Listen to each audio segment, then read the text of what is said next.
Ce document est produit par l'Université Joseph Fourier Grenoble 1 en collaboration avec la région Rhône-Alpes et l'Université numérique francophone des sciences de la santé et du sport.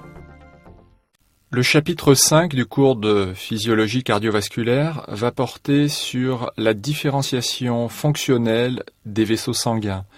Nous allons reprendre ici des notions qui ont déjà été abordées dans les cours d'anatomie, mais en nous appliquant à regarder ce qui, dans la structure du vaisseau, permet de comprendre la fonction de ce vaisseau.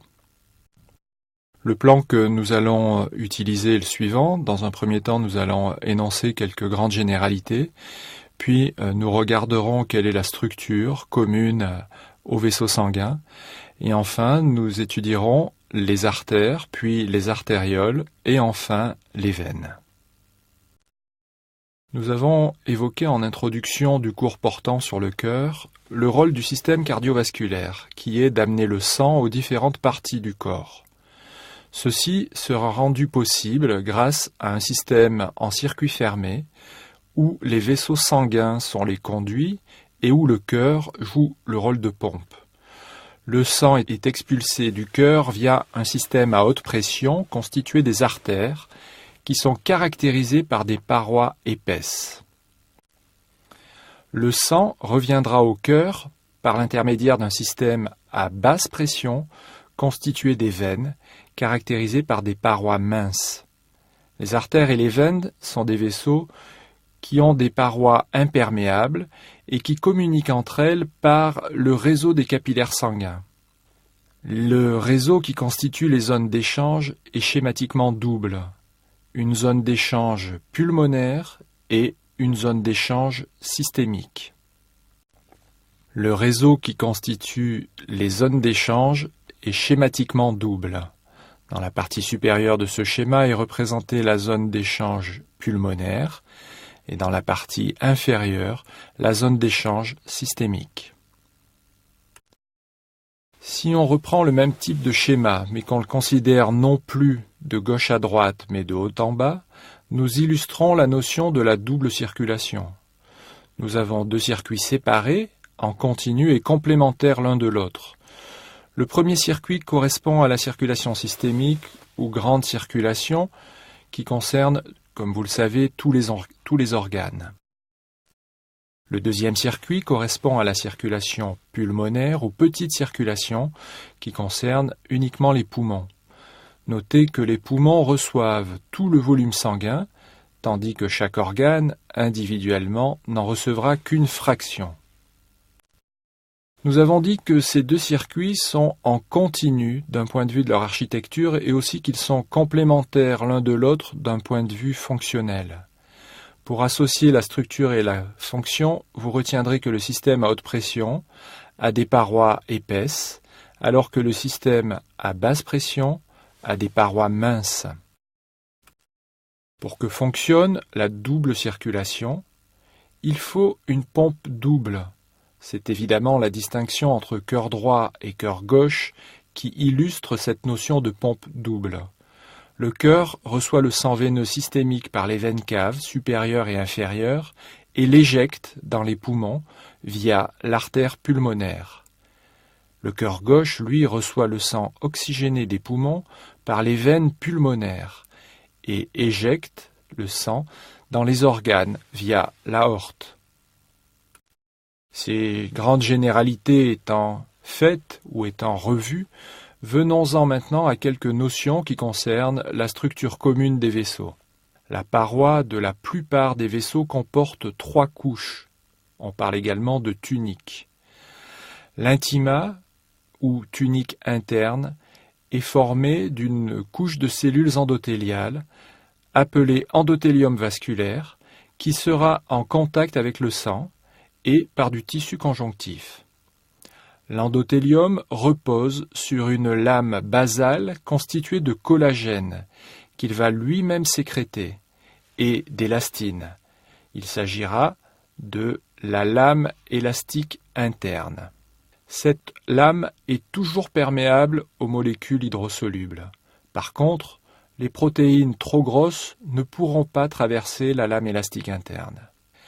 La deuxième couche ou tunique est la média, également nommée tunique moyenne. Elle est formée de fibres musculaires lisses et également de fibres élastiques. La troisième couche, enfin, est nommée adventice ou tunique externe. Elle est composée essentiellement d'un tissu conjonctif, peu organisé, riche en collagène et en fibres élastiques. Cette tunique est aussi constituée d'une enveloppe qui assure l'ancrage des vaisseaux aux structures avoisinantes. Il existe un système d'irrigation propre à cette couche. Ce sont les vasa vasorum, qui ont un rôle nourricier pour l'adventice elle-même et pour la partie externe de la média. Un réseau de nerfs vasomoteurs rejoint les fibres musculaires lisses de la média au travers de l'adventice. Voici une autre façon de représenter cette structure générale des vaisseaux. Sur ce schéma, comme sur le précédent d'ailleurs, figure la lame élastique externe qui sépare la média de l'adventice. Elle porte ici le nom de limitante élastique externe, ce qui est un synonyme. Cependant, cette lame ou limitante n'est rencontrée que dans les vaisseaux de calibre important. En effet, il existe des particularités selon le calibre des vaisseaux. À titre d'exemple, les capillaires sanguins ne sont constitués que d'un endothélium et d'une lame élastique externe. Les petites et les moyennes artères sont de type musculaire. Les fibres musculaires lisses y prédominent. Les grosses artères, quant à elles, sont de type élastique. Les fibres d'élastine y prédominent. Il en découle que, selon leur structure, les artères auront des propriétés différentes. La média des artères est épaisse et constituée d'un plus ou moins grand nombre de fibres musculaires ou de fibres élastiques.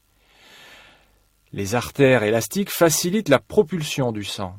Elles s'étirent passivement lors de l'éjection ventriculaire, puis reprennent leur diamètre initial.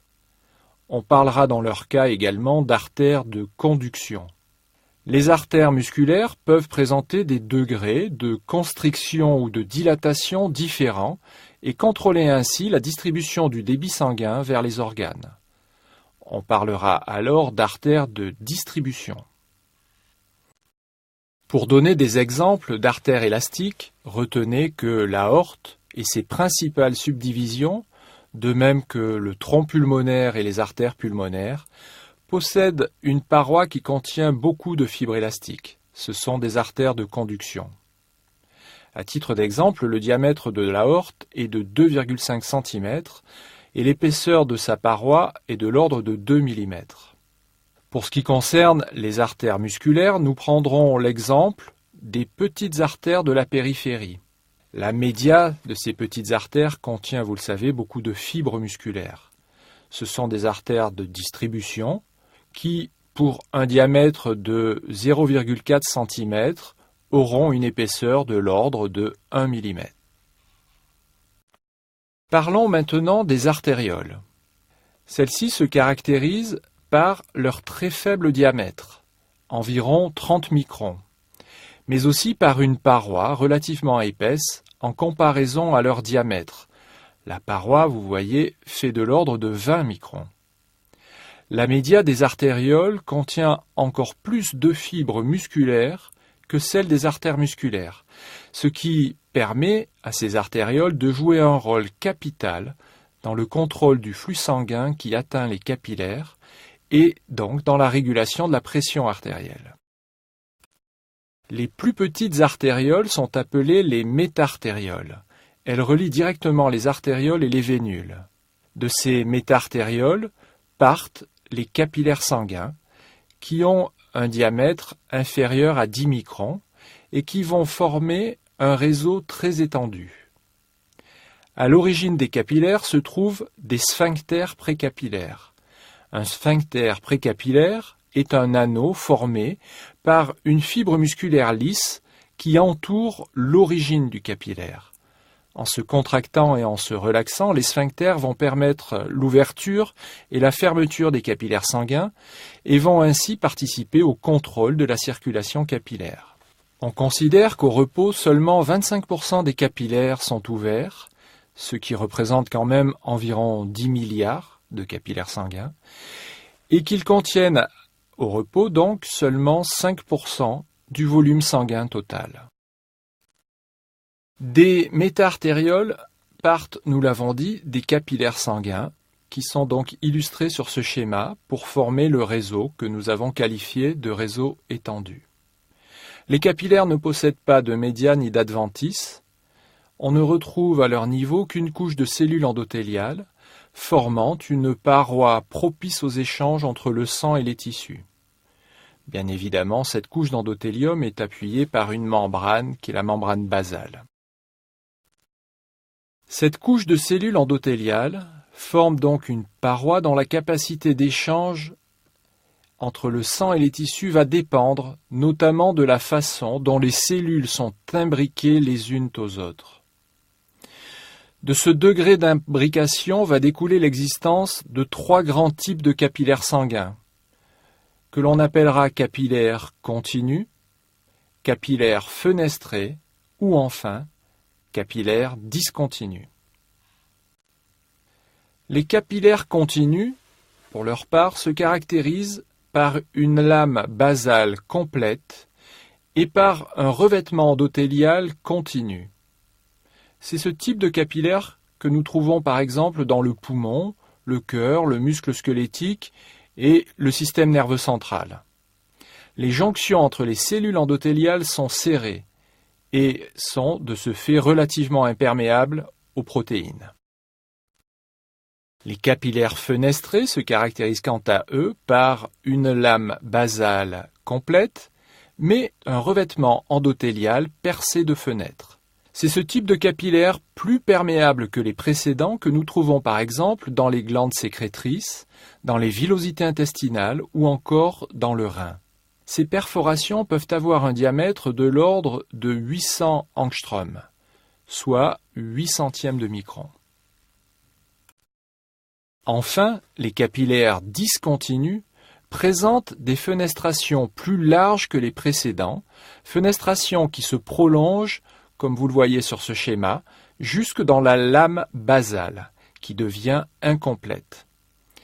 Ces capillaires sont très perméables, y compris aux molécules de grande taille, aux macromolécules.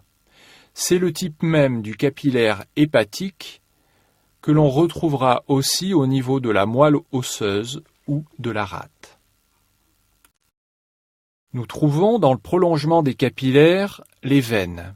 Ces veines, par rapport aux vaisseaux artériels de même niveau, vont présenter un diamètre plus important et une paroi plus fine, mais aussi une surface de section moins sphérique, comme représenté ici sur cette coupe histologique. Vous avez donc représenté de façon contiguë une artériole et 2 vénules, et vous voyez que la forme des vénules est beaucoup moins arrondie que celle des artérioles. Le système veineux transporte le sang des tissus vers le cœur.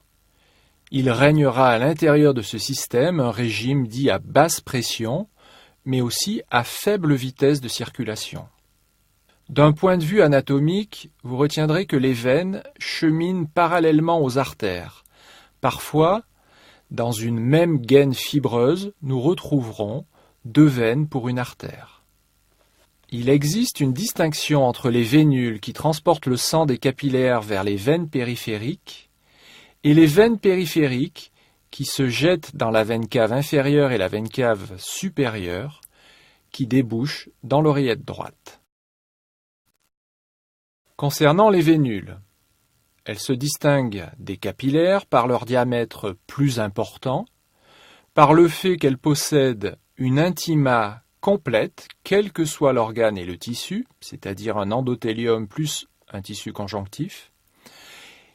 La paroi des vénules ne sera donc pas perméable. Les vénules éloignées des capillaires possèdent même, au fur et à mesure de l'éloignement, une mince média qui pourra comprendre quelques fibres musculaires lisses. Les veines périphériques ont les mêmes tuniques que les artères, mais leur média est simplement plus mince, car cette média contiendra moins de fibres musculaires. Il en résulte que leur lumière est plus grande en général que celle des artères de même réseau. Plusieurs de ces veines, surtout dans les membres inférieurs, ont des valves qui empêchent le retour du sang vers l'arrière et le forcent à se propager en direction du cœur. Ces valves sont des poches semi-lunaires formées tout simplement par des replis de l'endothélium vasculaire. Les valves ou valvules veineuses ont la même structure en effet que les valves semi-lunaires cardiaques. Elles sont localisées dans les troncs veineux principaux, en particulier au niveau du membre inférieur, et elles auront pour fonction donc d'empêcher le reflux sanguin, le retour du sang vers l'arrière. Les grosses veines de l'abdomen et du thorax, par exemple les veines caves, ont également une paroi plus mince et une lumière plus importante que celle des grosses artères. Cette diapositive illustre le rapport épaisseur sur lumière qui diffère donc entre les veines et les artères. Les veines servent surtout de réservoir. Le réseau veineux contient en effet près de 75% du volume sanguin total.